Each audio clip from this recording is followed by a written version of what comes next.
C'est une découverte qui pourrait bien révolutionner la médecine. Imaginez une molécule complètement naturelle qui permettrait de lutter contre la douleur au même titre qu'un médicament de synthèse. Eh bien, cette molécule existe, elle vient de cet arbuste communément appelé Nauclea latifolia, le pêcher africain.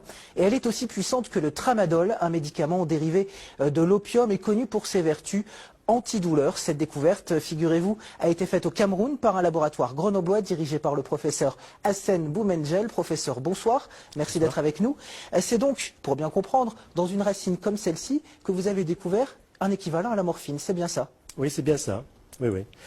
Expliquez-nous un petit peu comment s'est fait cette découverte.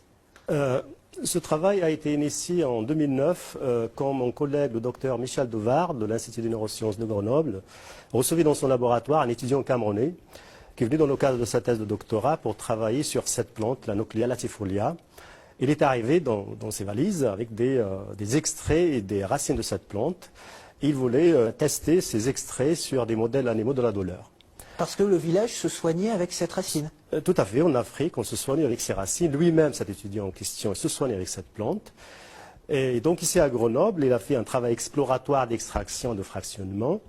Et il a évalué ces fractions sur les modèles animaux de la douleur. Et il a identifié une fraction qui sortait du lot, qui était très active sur tous les modèles animaux de la douleur. Et c'est là que vous avez découvert que la molécule de cette racine est strictement équivalente à celle contenue dans le tramadol, qui est pourtant une molécule de synthèse. Voilà. Ça, c'était la première phase du travail. La deuxième phase, on voulait savoir ce qui existe dans cette fraction. C'est à ce titre-là que mon collègue Michel Devard m'a contacté. J'appartiens au laboratoire du département de pharmacologie moléculaire de la faculté de pharmacie de l'Université Joseph Fauré, qui est également rattaché au CNRS, et nous a demandé de voir ce qu'il y a dans cette fraction.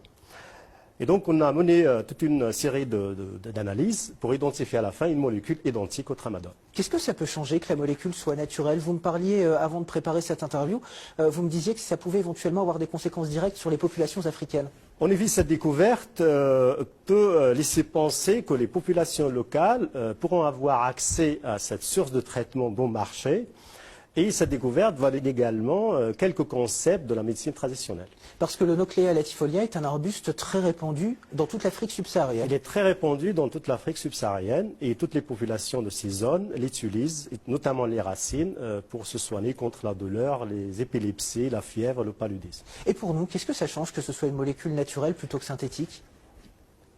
Au point où on est aujourd'hui, la molécule qu'on a trouvée, elle est vraiment identique au tramadol de synthèse. Donc je dis que ça ne change pas grand-chose. Le vrai changement, ça va être pour les populations locales. Alors, le tramadol est connu commercialement sous le nom de Diantelvic, un médicament placé sous surveillance par les autorités, oui, notamment à cause de ses effets secondaires très puissants et aussi pour un côté psychotrope. Oui. Est-ce que cette molécule peut potentiellement avoir les mêmes effets ou au contraire va-t-elle atténuer les effets négatifs du Diantelvic? Tout à fait, le tramadol peut entraîner des problèmes de dépendance, bien que l'effet de dépendance soit moins prononcé que par exemple l'effet de la morphine. L'autre problème qui peut survenir en utilisant, en surconsommant les racines de cette plante, c'est lié à la toxicité des autres molécules présentes dans les racines.